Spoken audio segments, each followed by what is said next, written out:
question. Do you have any thing that you want to say? I'll leave it towards the end. Just go on. Okay. One thing I just want to ask you directly. You said that Neil Keenan is dead. Neil Keenan, the previous M1, the guy who was going around Indonesia, the Philippines, trying to find this gold from JFK, from the Green Hilton Agreement or whatever. Neil Keenan, the head guy, You said he was dead, but he spoke on YouTube October 28th, 2020. I'm going to play his clip, and then I want your response. I mean, the Dragon family, the Golden Dragon family has offered on numerous occasions, and you've used it. The United States has used, they've used their funds without asking even, which is par for the course, because it's not a government, it's a corporation, and they're not paying attention because there's nothing the Golden Dragon family can do. They think. There's lots to do. There's lots. It's going to be a new world soon. There's going to be different things taking place. And the Indonesians will be happy with what happens. Asia will be happy with what happens. And the West will be at a loss. I don't mean the people. I mean the government or the powers that be that have been, who have literally done nothing for the people. So who is that guy if Neil Keenan is dead? All right. Here's the thing. This is an era where computer graphics can make anybody seem alive, right? So here's what I know about Neil Keenan. Remember back in 2009, I think two Japanese were arrested in Chiasso, Italy, with $134 billion worth of bombs, and Mr. Watanabe and Mr. Yamaguchi. Mr. Yamaguchi and I have met in person. I met Mr. Watanabe too, okay? So I know these people face to face. And Yamaguchi showed me pictures, analog pictures of him with Neil Keenan and a bunch of bombs. And his father or his uncle was very helpful for keeping the Japanese emperor safe at the end of World War II. So there was a real Neil Keenan, and we used to be in daily contact. Then I got word from a member of the Dragon family that he had been killed. And after that, another Neil Keenan appeared who suddenly had this huge growth on his arm, which the real Neil Keenan didn't. And he started trying to sell people these, healing computers, and it was obviously a case of identity theft. And I've since, tried to get anyone to confirm that Neil Keenan's around. For example, someone in the CIA who is completely fluent in Indonesia, has been there 20 years, said there's no record of him visiting Indonesia. So these people, they not only do they kill people, they then steal their identities. The same thing happened to Jane Burgermeister, who exposed that they were putting bird flu in and started court cases. She was killed, and her colleagues came and said that she was killed. And then someone popped up assuming her identity and saying totally different things. That's why I want people to watch carefully Donald Trump to make sure it's still the real man and they haven't replaced him with somebody who suddenly says, oh yeah, actually Joe Biden won and we're just going to have to roll over. You know what I mean? So it's very important to have genuine human contacts. So, for example, you, Mr. Hollenberg, I haven't met you, but you have sent me by snail mail physical stuff that confirms you exist. We need that in these days in order to, fight this basically an artificial intelligence. I mean, and that can create people on computer screens that look as real as possible, and only slightly alter what they say, just to insert the little bit of disinfo they need us to swallow. So we have to be very careful. And at this point, like I said, the Russian FSB thinks that we're going to have to temporarily shut down both the internet and the wireless networks in order to cripple this AI before we can liberate humanity. That's not me saying it. I'm telling you what I'm hearing from the Russian FSB, and they might be right. A 10-day shutdown?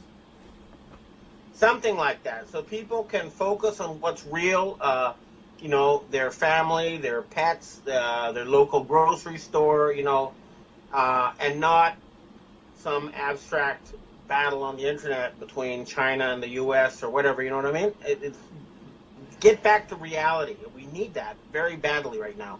You just mentioned that you contacted someone in the FBI, the CIA, asking about Neil Keenan's whereabouts.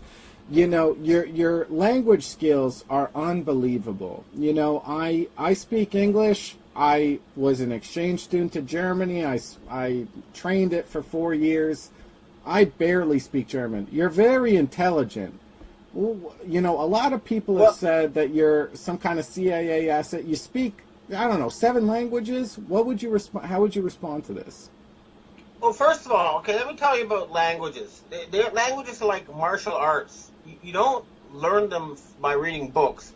You actually have to go and practice it. So it's like building neural networks in your brain. And once you learn your first foreign language, then the second one is easier, and the third one's easier than that. It's just a question of, actually immersing yourself where you have to use that language. There are a lot of people out there who speak lots of languages. I'm not particularly unique in that aspect. The other thing is that we all need to be humble and concentrate on the greater good. That's why I really don't like being flattered. I prefer to focus on, saving the planet and doing the greater good. And if we succeed, then sure, we can be rewarded. But it's about saving the planet. It's not about enriching ourselves. We all have to have that attitude if we're going to get through this with victory for the human race. You did ayahuasca at 19 in Peru. 17. How did that change your life? Because I see that you're so focused. The only story you follow is the liberation of the planet. Is that where that started? It started before that. When I was a kid, in Mexico, I saw these poor, starving kids and these mangy dogs, and I think, why is that allowed to exist? But the thing about going to the Amazon was that I wanted to escape from civilization. It's just like a fish does not know water exists until it jumps, right? So I figured in order to study civilization, I need to get out of it. So when I get out of it and I'm in the Amazon, what we see is this giant monster that's destroying the forest, leaving behind shanty towns in its wake, ruining people's living standards, and it's like this incredible, all-consuming monster that's destroying the planet. And that's what the perspective I got by getting out of civilization and living in the nature. But then I realized that, you couldn't escape. You had to go in there and fight to turn civilization around, to make it something that's beneficial for the planet, not harmful to the planet. But I think being in the nature and realizing that it was being destroyed by civilization was, the key for me deciding to fight this battle I'm fighting together with all the rest of us. Because you were living in harmony with nature, and you realize if you just listen to what it wants, you can have a mutually beneficial relationship. I always, when I'm with a girl, I vacuum the stairs. Let me say this. I make sure, I'm in good balance with my surroundings. Yeah, it's really, it's about, you don't want to kill the goose that lays the golden eggs. And that's the natural world. That's what created us, and that's what keeps us alive, and we need to be good stewards of the planet, and we haven't been. Any predictions coming up? What do you see is going on for us? My sources are telling me that between January and March of 2021 is going to be very, very crucial, and everybody needs to do what they personally can. We don't need armchair warriors. It doesn't have to be a big thing. If it's it could just be whatever you can do locally, but everybody needs to get active. We're going to win this war, but it's not going to happen if we all sit back in our couches and just watch our screens. Okay, thanks for having me on. But there's a lot more going on. I'll be talking with the Dragon family people tonight, and I do keep in touch with all sorts of people representing powerful groups, including the British Commonwealth, the Russian FSB, the CIA, the Pentagon, the Asian secret societies. And there are very powerful people who all have a common interest in saving the planet, and we're going to make it happen. I guarantee you. Thanks, So, Ben. liberty or death. That's my view now. Thanks for having me on. He runs BenjaminFulford.net. He's a former Asia Pacific Bureau Chief of Forbes magazine. There he goes. Thanks a lot, Ben. Take care from Tokyo. I would urge you to go to erichollerbach.com. Watch my free dirty specials on YouTube. Always a pleasure to talk to Ben Fulford. What are you doing, America? What are you doing? I know you come to podcasts for answers. I have too. But we all have to stop what's happening together. We all have to stop the billionaire class from controlling our whereabouts from a distance with supercomputers, changing our moods with directed energy weapons, and find out what you want in this planet.